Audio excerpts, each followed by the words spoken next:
Muri yeZimbabwe tinokuchingamidzai zvekare kune chimwe chirongwa pano paZim Facebook Secrets and Confessions. Tadzoka zvekare nemamwe mamessages. Regedzai tibva tapinda mumamessages edu atadzoka takakubatirai kurisai kwose kwamungava muri kumativi mana enyika. Message yedu yekutanga yakamira sekudai so: hanzi makadi zvenyu mukoma, ndinokumbirawo kuti munge muchindiposterawo nyaya yangu makaviga chitupa changu. Ininiwo ndiri murume uye zvekare ndine makore 30 years ekuberekwa. Nyaya yandikunza pano mukoma Nashi inyaya yekuti takaenda kun'anga. Tainge takati inini nefriend yangu Natsano tikaenda tiri vatatu, saka tainge tichida kuti tinge tichipiwa mushonga weLucky. Taenda kuya mukoma, ndopa takabva tachizopiwa mushonga, asi inini Natsano vangu takazonzi taifana kuti tinge tichizodzoka tiri vaviri. Takazodzokerako tiri vaviri, tasvikako mukoma, ndipo apo patakabva tachizoudzwa kuti taifanira kuti tinge tichizochekeresa vakadzi vedu. Kuvachekeresa kwatakaita mukoma, takazoti taita mari. Vakadzi vedu vainge vatova nemadrivers license. Takazovati tainge tichida kuti vange vachimboenda kumusha vari voga. Vaiva neFord Ranger yavo yavainge vainayo. Iyi yainge iri motikari iyo yainge yakatengwa Natsano vachitengera mudzimai wavo, saka vakazoita accident vakafira passport. Saka patakadzokera zvekare kun'anga, takabva tachizoudzwa kuti inini Natsano taifanira kuti tinge tichizotorana semukadzi nemurume, zvinhu zvatainge tisina kumbogara takaudzwa apo patakatanga kuromba. Takabva tachizoudzwa kuti kana mukaramba mose muri vaviri munototanga kutopenga izvezvi. Saka mukoma, kubva ipapo inini Natsano vangu tiri vanhu vanotogara vose, tinogara vose, ende hakuna anotombozviziva kuti kugara kwatinoita tose titori mukadzi nemurume. Takanzi kana tikangoregedza kuzviita tinobva tatotanga kutopenga. Natsano takazotoita mabusinesses edu awo atakaita kuZimbabwe, uye zvekare tine mari mukoma. Of course vanhukadzi tinodanana nevanhukadzi, but unotopiwa nguva yekuti haufanire kuti unge uchidanana nemukadzi for more than 1 month. Kana ukangodanana naye kwemazuva mashoma wobva watomuramba. Saka ndo secret yangu iyo yandiinayo. I regret, dai ndainge ndakaziva kuti zveurombwa zvinonetsa nekushungurudza kudai, ndingadai ndisina kumbogara ndakaenda kunoromba. Ende muone zvenyu mukoma, ndakaenda kunoromba because tainge tichida kuti tinge tichingowana basa tikapiwa mushonga wekuromba. But right now I am regretting. Mufunge zvenyu mukoma. When you post my story, please tell me, ndichange ndichizotevererawo ndiri mucomment section. Hey, vedare ndo message iyo yandakatumidzirwa ichibva kuna mukoma vedu. Zvakangoma hazvo vedu we yo pakaipa. Tsano Natsano vakapfurirana kuuraya vakadzi vavo. Ngatitaurei navo mucomment section. Regedzai tibva taenda panyedu inotevera. Nyedu inotevera yakamira sekudai: hanzi mukoma Nashi, ndaiva nefriend yangu uyo angadai achifanira kuti ange achichata muna December. Saka akabva achizondikumbira kuti ndinge ndichizomutengera dzimwe hembe mulegit. Ndakaenda ndikanomutengera hembe, asi pandakazonobatisa hembe idzi patrack, ndine bonnet iro randakazotenga. Bonnet iri randakamutengera rainge riri repink. Saka ndakaritenga mushure mekunge ndaenda kune imwe sangoma yemuno muSouth Africa.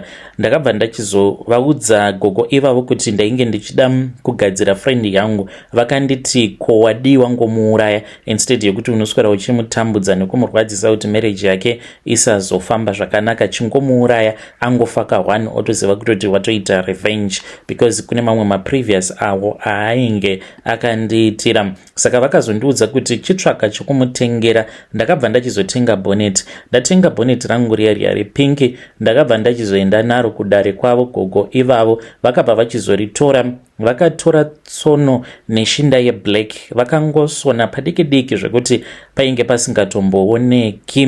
Ndokubva vachizonditi ndinge ndichizogeza nemushonga kwemazuva matatu ndichituka friend yangu. Saka ndakaisa zvituko pamusoro peupenyu hwake ndikazoenda kumatrack ndikanobatisa hembe dziya nebonnet. Akati achingozvigamuchira akatonditumidzira maselfie akapfeka bonnet akati thank you very much because ndainge ndisina kumuudza. Akazotanga kurwara after 1 month, ainge achingodikitira ndokubva achizoshayika. Ndo zvakaitika izvi mukoma tainge tagara tiine maprevious edu. Iye aifungidzira kuti ndainge ndakamuregerera but ndakangonzwa ndichingoboyekana apo pandakanzwa zvichinzi ava kuda kuchata. Ndikati haungambochati nekuda kwemaprevious awo akamboitika in the past. Ndiyo secret yangu yandiinayo mukoma. When you post my story please tell me, ndichange ndichizotevererawo ndiri mucomment section. Kune avo vachati une moyo wakashata, ndinongoti asina moyo wakashata pano ndiani, nekuti tose tiri vaipi pamberi paMwari. Hey, vedare ndo message iyo yandakatumidzirwa ichibva kuna vanzvadzi vedu. Hanzi tose tiri vaipi pamberi paMwari, wacho ane moyo wakanaka ndiani?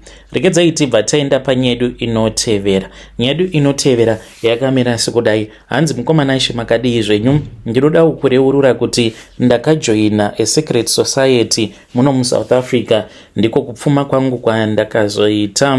Saka ndine matambudziko awo andiri kusangana nawo. Zita rangu muchanditi Taku, uye zvekare kumusha ndinobvawo kumasvingo kuZimbabwe but ndakakurira muHarare. I have been living here in Johannesburg for the past 12 years muno muSouth Africa. Pandakauya kunoko I was just a hustler trying to make ends meet until zuva iro randakazobatsirwawo neumwe murume uyo ainge ari wekuZimbabwe. Back in 2013 ndainge ndichishandira umwe muSouth African uyu mukoma painge pakaipa. Apa ndainge ndichigara kutembisa, aikwanisa kuzokubhadhara kana after 3 months zvinhu zvakaita kudzvanya zvisingafambi. Apa iye ainge atori multi-millionaire, mari dzake dzainge dzisingabudi. Aita zvekutanga atoita mhiko kuti akupe mari, aikwanisa kutokumbira kana friend yake mari ozokupa mari. Saka aita sekunge ainge asingabvumidzwi kungoburitsa mari muhomwe make otokupa mari yacho direct. Ndaitadza kana kutumidzira mari kumusha. Apa amai vangu vainge vachirwara each and every day mukoma. Ndaiti ndakagara, so kana ndikatanga kufunga nezveupenyu hwangu dzimwe nguva ndaita sekunge ndichaburitsa misodzi. Saka ndipo apo pandakazosangana nemurume uyo wandichati Boss Kelvin. Murume uyu aiva nemari, ainge ari wekuZimbabwe, akabva kusakubva uko aitova nemakombi ake. Saka patakazoenda kunoita peace job paNext Door nepamba paainge achigara. Saka takati tichitaura nechishona, ndipo paakangodongorera ndokubva ati machindai kumusha komuri sei, ndokubva tachizototanga kutotaura paya. Saka akazongondifarira, akabva achizondiudza kuti ainge achida kuti ndinge ndichizopota ndichiuya kuzoita mapeace jobs pamba pake. Saka ndainge ndava kuti each and every Saturday kana kuti Sunday ndaienda kumba kwake ndobva ndanozuka motikari nekuita zvimapeace job zvokungotsvaira pamba pake, otondibhadhara kamari kangu karipo. Paakazoziva kuti ndainge ndichigona kuita painting, akabva achizonditi ainge achida kuti ndinge ndichipenda imwe imba yake kuSenton. So ndakabva ndachizotanga kugara muSenton. Pamba pacho ipapo painge pasina munhu ainge achigara, ndokutotanga kutogarawo kumasuburbs kwandakaita kubva mukuzvarwa kwangu. Saka ndainge ndava kumushandira as a caretaker sagarden boy zvekare. Akandiudza kuti ainge akatombotamburawo apo paainge achiri kuZim. So akazondiudza kuti ainge achida kundibatsira, ainge achida kuti ndinge ndichizova a successful businessman. Akandiudza kuti in 2 years kubva zvaainge akapinda muSouth Africa akatanga achitengesa masecond hand phone kuBoulders Mall kuzosvika ava kutoita zvemakombi. Ainge ava nefleet yemakombi panguva yacho iyoyo zvekare nenight club muJoburg. Saka one day ndakazomubvunza ndikati nai boss, but imi makazvifambisa sei in 2 years kubva mukutengesa mafoni masecond hand, matova nemabhawa uku mune fleet remakombi kumusha muri kumbozvifambisa sei. Saka akabva achizoti kwandiri, unoona mufana wangu, mari it is spiritual. In order for you to have money unofanira kugara uri munzvimbo inenge iine vanhu vanenge vaine mari, and you must belong to people that know how to make money. Saka handina kukwanisa kuzvinzwisisa, asi ainge achida kutozama kutondiudza nekabisira kuti unge uchinzi iwewe une mari unofanira kuti unge uchizova part of a secret society. Saka akabva achizonditi after 2 months ainge achida kundibatsira kuti ndinge ndichizotanga kupusha hustle iro raainge akati ainge achida kuti ndinge ndichizoripusha. So akabva achizonditora nerimwe zuva akaenda neni kune vamwe varume ava mukoma vainge vachiita sekunge vane ka gentleman's club kavo kekutamba golf. Saka takatoenda kune kamwe ka golf club. This was my first time kutoendawo kunzvimbo kunotambirwa golf. Hapana kana chandainge ndichimbonzwisisa kuti zvainge zvichizombofamba sei. After mutambo wavo wegolf ndopa takabva tachizoenda kumba kweumwe murume uyo ainge ari the high priest panguva yacho iyoyo, ainge ari muSouth African. Takaenda kumba kwake, tasvikako mukoma, ndipo apo pakasvika umwe mukadzi uyu ainge ari muSouth African but ari wechidiki, uyo waainge asangana naye paFacebook. Akamuudza kuti ainge achida kumupa mari. Ipapo tainge tiri kuupstairs. Mushure mekunge ataura naye kuti ainge achazomupa 5k, akabvuma.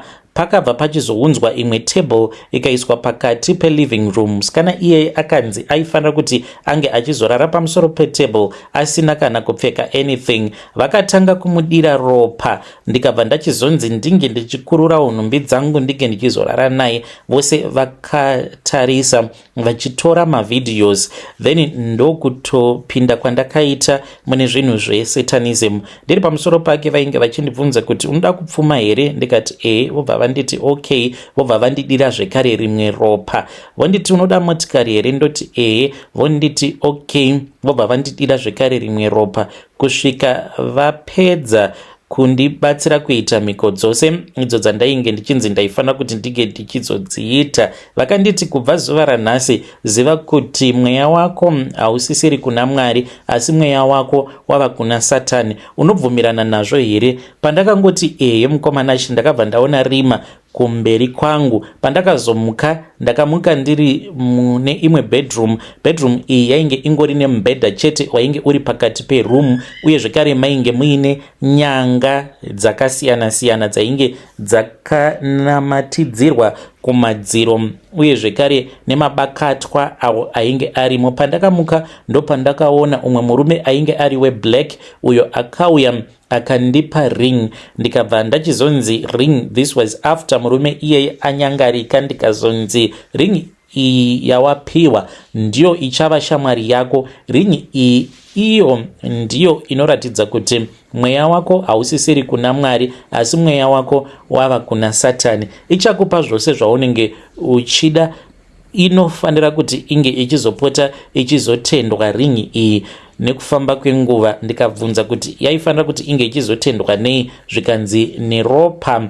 Within 6 months mukoma, life yangu yakashanduka. Mari mukoma iyo ine zvainongoita. So life inokwanisa kunge yakaoma, wakaomerwa neupenyu kweupenyu hwako hwose, asi kana ukatanga kubata mari zvinhu zvinoshanduka within 1 month. Saka ndakabva ndachizotanga ka logistic company kangu tainge tichitakura magoods between Joburg and Harare. Ndaiva nevamwe vakadzi machembere maIndian avo andaitakurira magroceries muJoburg achienda kuHarare. Ndakatotanga neUD randainge ndichita zvekurenta. Each and every deal mukomanashi it was multiplying, and ndainge ndiine lucky rekuti track risati ratombosimuka ndaitobhadharwa in full. On top ndobva ndatobhadharirwa futi nemari yekuti driver ange achizodira dhiziri. Matrucks andaishandisa hakuna kana truck rimwe chete zvaro rainzi rambofa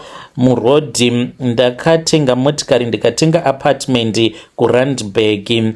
Then ndakabva ndachizoudzwa kuti ring yainge yava kuda ropa, ndikanzi ropa rainge richidiwa nering rainge riri ropa raamai vangu, kuti ndinge ndichiramba zvainge zvisingaiti mukoma. Ndakabvuma ndokubva ndachizochekeresa amai vangu. Amai vangu ndisati ndavachekeresa vakamboita sekunge murwere wepfungwa. Ndikati ngavauye kuno, vakauya kuno kune sister yangu. Ndaiti usiku amai sezvo vairara mubedroom mavo, ndaimuka usiku ndoenda ndonopfungaidza chiutsi padoo remusipe bedroom mainge muchirara sister yangu kuti asazomuka. Ndaibva ndachizotoenda murumu umo mainge muchirara amai vangu. Vaitanga kuchema apo pavaizoona kuti ndozvandainge ndichida kuita kwavari, kurara navo. Amai vangu vakasvika pakufa ndichingorara navo chete. Ndo marituals avo andainge ndichiita pana amai vangu. Saka mushure mekunge ndabva mukuchekeresa amai, ndo pandakafungidzira kuti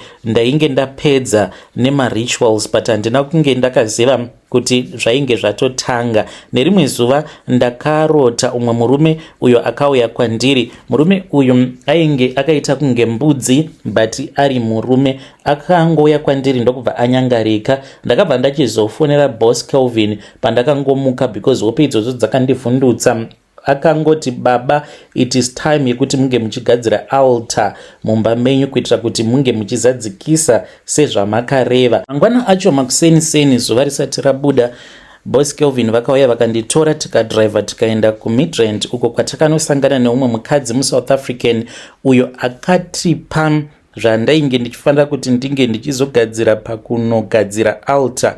Even though ndainge ndisina chandainge ndichiziva, ndakatobatsirwa naboss Kelvin. Saka takapiwa huku, tikapiwa micheka, tikapiwa kamwe katable, tikapiwa zvekare nehari, tikabva tachizopiwa nemari. Mari iyi ndaifanira kuti ndinge ndichizoenda kunoirasa murwizi. Ende kana sacrifice yangu yainge ichazogamuchirwa, ndainge ndichazoona murume uyo ainge akandimirira. Saka ndakaenda ndikanorasa 10,000 rands murwizi. Ndikazoona umwe murume ainge ari mumvura. Murume uyu ainge ari murungu.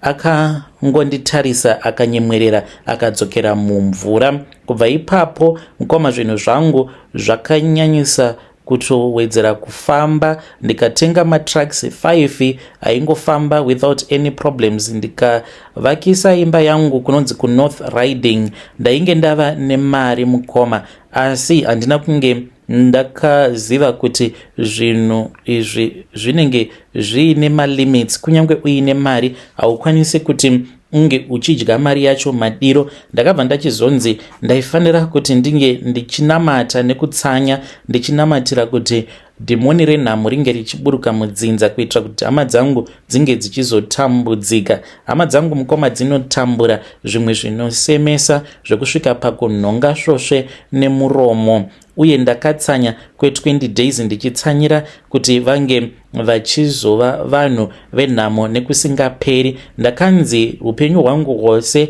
handitendedzwi kuti ndinge ndichidanana nemukadzi anenge asina nhumbu. Saka ndinongofamba mukoma ndichingopfimba vakadzi vanenge vaine pamuviri. Pamwe pacho kana ndikatoshaya ndinokwanisa kutoaprocha mukadzi pasocial media ndomuudza nyaya yangu. You won't even believe mukoma kuti vakadzi vangani vanobvuma uchitomuudza kuti inini ndinongofarira kungodanana nevakadzi vane nhumbu, so I will pay you kuti unge uchizoita nhumbu, todanana kusvika uchizonozvara, ndichange ndichizokupa mari. Vakawandisa zvekuti handikwanise kutovaverenga. Handitendedzwe uye zvekare kuti ndinge ndichienda parufu, ende handitendedzwe kuti ndinge ndichidya derere kana zvinhu zvinotsvedza. Ende kana ndichidanana nemukadzi anenge aine nhumbu, ndinenge ndiine kamucheka ako kangu kandinenge ndiinako kandinopota ndichimupukuta dumbu rake nako kamucheka ikako, asi iye anenge asingatombozvizivi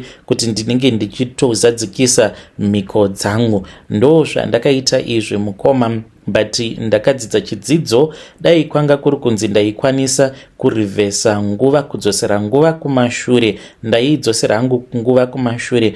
kuti ndiregedze kuromba kwakashata. Ndiyo confession yangu iyo yandiinayo. Zvinogoshandei kuti unenge uine motikari 5 dzaunenge wakapaka mugaraji, asi motikari idzodzo hautendedzwi kuti unge uchifamba nadzo. Dzimwe nguva ndinokwanisa kungonzi nhasi uri kuswera uchifamba netsoka, ndotongopfekawo hembe dziri normal kuitira kuti vanhu vasazozviona kuti ndine mari, ndotobuda muestate ndototanga kutofamba netsoka ndichitenderera mukomanashi kusvika makumbo ava kurwadza ndichingofamba chete. Kana ndaita zuva rose ndichifamba kudaro, ndobva ndaudzwa kuti nhasi kufanira kuti unge uchirara mutauni, kutongorara mutauni anyway, kuita sekunge ndinenge ndiri street kid. Kune vanenge vachida rombai henyu. Isu tiri mazviri titava kutotsvaka kuti ruponeso rwedu rungabva nekupi. Hey, vedare ndo message iyo yandakatumidzirwa ichibva kuna mukoma vedu. Ngatizamei kuti tinge tichitaura navo mukoma vedu ava mucomment section. Zvakangooma hazvo vedu we. Hanzi kana muchida romba izvenyu, but isusu takabva neko ende tichiri mazviri tikutotsvakawo kuti tingabuda mazviri sei. Strange things indeed they do happen in this world.